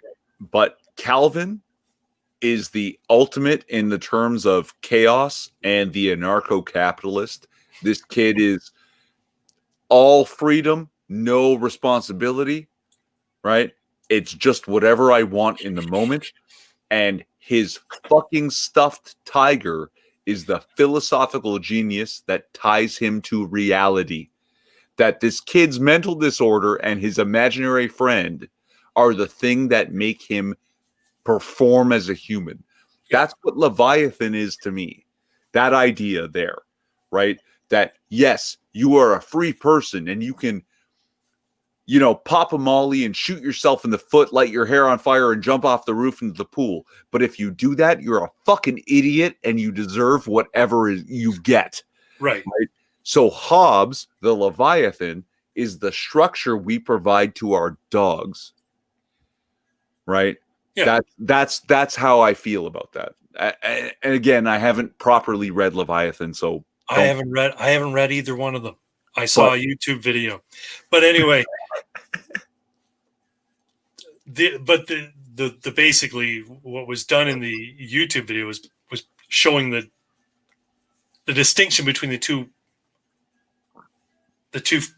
frames of thought with regards to how society is going to function as a whole. And I don't even think Hobbes necessarily advocated for it. He was simply saying tyranny is an inevitability. It will happen. Rousseau's, view of nature was basically, well, no, if you let it happen, if you let people be free, they will ultimately make the proper choices. that's an essentially, a very, Oh God, high level kind of point of view of it. But I'm sorry. If those assumptions are correct, I believe both those people are fucking retarded. Okay. Yeah. Hobbes and Rousseau are both retards. Yep. Okay. Yeah. Yeah. They touched on great ideas and drew the wrong conclusions. No, I don't think either one of them are idiots. I mean, they have much better hair than me. I think basically the video tried to encapsulate their points of view in very digestible ways, and that's what I took from it. So, and I may be even misremembering what the point of view of the two thinkers was, but from my perspective, this is where I see people's point of view. Like it's a black and white kind of situation where, and I mentioned it in the last video. You got people who say there ought to be a law, meaning people need to be restricted. Yeah. And you got people saying, leave me the fuck alone, or it's none of your goddamn business. People who say, let people do what they will. And as long as they're not infringing on your rights, it's none of your business. You have nothing to say about it. That's how I view it. And that's why I kind of say it's sort of like a Hobbes-Rousseau kind of thing. But it's not a okay. It's not a very accurate or concise comparison, but let's pretend I didn't call them both retarded. And let's say I claimed they're both right, and being right, we have to find the right balance between both ideas. Yeah. Okay. Because those ideas alone, standalone, are retarded. But bring them together, and now you have what we ideally would call a society that governed. Right. That the government is enforcing the freedom of each individual person. That the Leviathan's power is to make sure that you can shoot yourself in the foot, pop a molly, light your hair on fire, and jump in the pool, but also no one around you suffers because the fire you started is now burning their property, and they don't have to pay for your health care, nor for your education that led to such a wise decision. Right. Okay. So yeah, I mean, if you took Rousseau and said let's build a society based on that narrow interpretation of what it is he wrote, or even those ideas, what you're asking for is a libertarian utopia, which is never going to happen. No. Hold on. So, like go on. It's never been like this libertarian Rousseau version libertarian utopia where everybody just cooperates, nobody interferes with anybody else's business, but things manage to get done anyway. It's never going to happen. But it's never been in a situation, and the reason is because it's utopian in its view. The Hobbesian is more pragmatic and more realistic because things tend towards more tyranny. More control tends to be exercised on the part of the people who wield it. Right? I agree with that too, actually. The trend, absolutely. Because look, we want to live in a society, and we do interact with each other on a regular basis. So to enforce the concept of the individual's rights, we have to have laws. Mm-hmm. We have to stop people from doing certain things that infringe on others' freedoms. So what we're talking about now is a shift to the left. We've talked about this before, right? Collectivist, that we live in a society, we will interact. So that's somehow at least one minor step left. Mm-hmm. And we will ideally have laws that say you can't stop this person from doing whatever the fuck they want as long as it doesn't hurt you. Right. That's law. That's authoritarian. Right. So the whole system, the whole conglomeration of humans trends one left, one up on that political scale, right? Right. And if we're not careful, that trend will run away. Yeah. So we have to view every decision we make, every power we instill to government through that lens and say, are we giving it more left, more up? Right. Well, and should we stop? Yeah. Well, see, so the libertarian answer to that is never let government get so big that they have the ability to get that far. A little late for that. Exactly. Right. And I think what's happening recently is proof positive that things have been let go too far. So, and that's why I'm hopeful for the fertile ground that comes after the scorched earth, because I think it will tend towards a more, I don't want to say anarchy, but one where basically people are saying or become so skeptical of people in power and people in control of things that nothing ever gets too big. Nothing ever gets too massive, right? But yeah, I don't know. Who the hell am I? I'm 50 years old. You're not wrong. The massiveness is the problem. Right. The Leviathan, that's the Hobbesian warning, right? That it tends that way, it trends that way, and if we're not careful, it will run away and become that Leviathan. Mm-hmm. Right. And that's where we are today. I think it has. Yeah. I think it has. And the problem is that people are in Canada. In Canada, even in the United States, it has. I mean, the United States is basically the Leviathan is the bureaucracy of government, right? Right. It makes government so hard to navigate, so hard to do anything that people just don't bother. Like our regulatory system here in Canada, it's pretty massive too. Don't get me wrong, but people have willingly sort of given up and basically said, "Yeah, I want a nanny.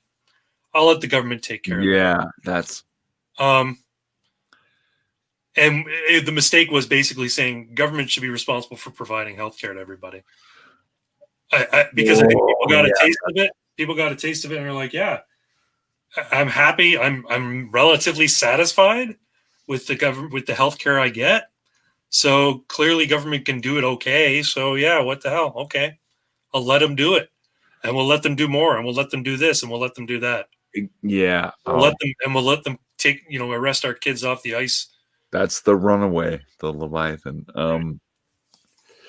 Whew. Pretty heavy topic there. I think we got a little heavy there. I think that's what we do, bruh. I know. I get a little drunk and you take me into the depths and the weeds, and I'm like, oh, here we go. Let's get all philosophical and anarcho-capitalist, and then you're going to talk me down. Problem is that nobody tells jokes anymore. Ooh, my dude. Have you got any jokes? So I don't. But oh no, I've been again workshopping it. So like a conservative faced with a problem would say something like, "I have my gun. I'm gonna take care of this. I'll be okay." A liberal faced with the problem would be like, "Oh, I need healthcare and half your income." So true. You know what the problem is, though? Even our conservatives aren't very conservative. And it's been like that for years. The Conservative Party, the Tories, and the Liberals in Canada are two sides of the same coin. They're essentially the same party. They have slightly different lobbyists that they cater to, slightly different donors, but they're all bought, fucking sold. And they don't really, none of them is really going to fight for conservative values, as you say, right? And there's not a single libertarian among them. I can't think of a single libertarian conservative party member right now. Maxime Bernier was the only one, and he's no longer part of the Conservative Party. So, yeah, and I mean, we've talked about this before, and the idea that Canadian conservative is left of the American conservative. that the center in America is different from the center in Canada. It's like, no, it's not. No. These motherfuckers stole healthcare decades ago, and we've been fighting to be more leftist and get more votes based on leftist fucking bullshit for a long time. Yeah. And like, and healthcare in particular, that's the thing, man. That's the thing that fucking steals it. Because, oh my God, I smoke cigarettes. So now, because I smoke cigarettes, I have health care, I have to pay fucking $18 a pack for cigarettes. Right? 90% of which is tax. Like, cigarettes cost a nickel to produce and 7 cents to make a profit. And I got to pay $18 for 25 cigarettes. Like, it's true. It's crazy. Hey, right? You know what though? You could grow your own tobacco and shred it and make your own cigarettes if you really wanted to. No, I couldn't. They'd tax me for doing it. And you do it on the sly. No. This is what's ridiculous is that I can grow marijuana legally in my backyard. I can't grow tobacco. Yeah, fuck the law. Do what you want. Right. But again, unless I'm willing to sacrifice my house, my freedom, and go to prison for it and show people by that action how horrific this is, I can't do it. Like, Ajax has a couple of jokes that I think we should share. Oh, yeah. Do it. All right. Why can't women ski? There's no snow in the kitchen. Fucking love it. I love it. That's awesome. What's the difference between a joke and two dicks? I can't take a joke. Nicely done, Ajax. Very good. I love it.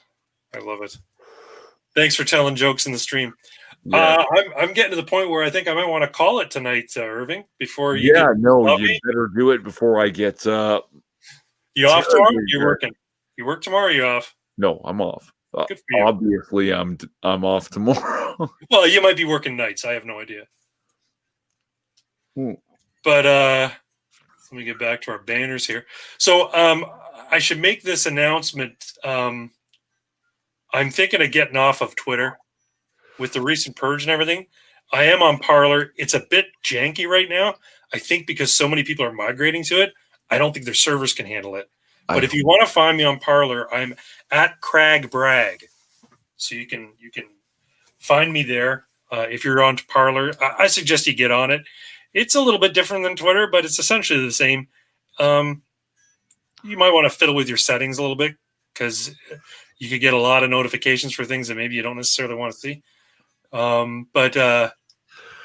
Yeah, that's where I am, at Crag Bragg. And that's my same address on Minds as well. I'm on Minds, and I think I'm going to do everything I do on YouTube. I'm going to put on Minds and Parler. So there you go. Hopefully I can grow a little bit with that. Irving, you are at Irving Twin without the underscore on Parler, if I recall correctly. Yes, that is correct. I think you're the same on Minds as well. On Minds, you don't have an underscore either. So yeah, follow Irving, follow myself. This has been a lot of fun. It's been a lively and insightful conversation. It's clear now that Irving Twin knows more about philosophy than me.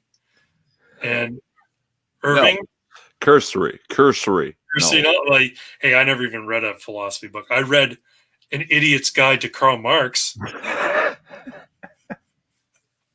Anyway. That's better than most. That's not gonna lie. It was like a graphic novel. It's like this thick. Anyway, so with that being said, Irving, I think you should wear the Canada Man uniform. Oh no. That's your boy. That's your brainchild. That's your baby. I will find a suitable sidekick, There you go. and we will storm the fucking Storm Queen's Park. storm Queens Park together. Yeah. All right. Thanks, folks, very much for watching. I'm going to sign off for the evening. This has been Ammunation 10. And tune in again. We'll have another Ammunation very soon, some Friday coming up. Maybe next week, maybe the week after. Don't know. But Irving, thanks once again for coming on board. And I appreciate you all. Oh, I think we might have a couple of... Oh, Pox! Do we have any more jokes? Did Pox come on? Pox came on. Man, I never get notified about this shit. No, yeah, he doesn't get... I know he's subbed to you. He's subbed to you. He's subbed to me. He does not get the notifications. We are being suppressed. Yep, it's the algorithm. The YouTube algorithm. Our content might not be that good, but the people who want it, they don't get it either. So, okay. Google's evil. No shit. All right, thanks, folks. It'll be up in my back catalog before too long anyway, Pox, if you want to watch it. But thanks again, Irving. I appreciate you coming on, and thanks everybody. You all have a great weekend, and there'll be a new car video soon, I'm sure. But yes. I love you all, and keep steady crafting. You have something to say, Irving? I'm Irving Twin. You can find me at I don't know, YouTube / Irving Twin. I think I have my own channel name now, but they're gonna purge me eventually if they don't just unsubscribe me to 0 one day. So yeah, thanks for coming, guys. Really appreciate it, and we'll see you in the next one. And what's the one thing you always end these with? Hail Sigmar. Good night, all.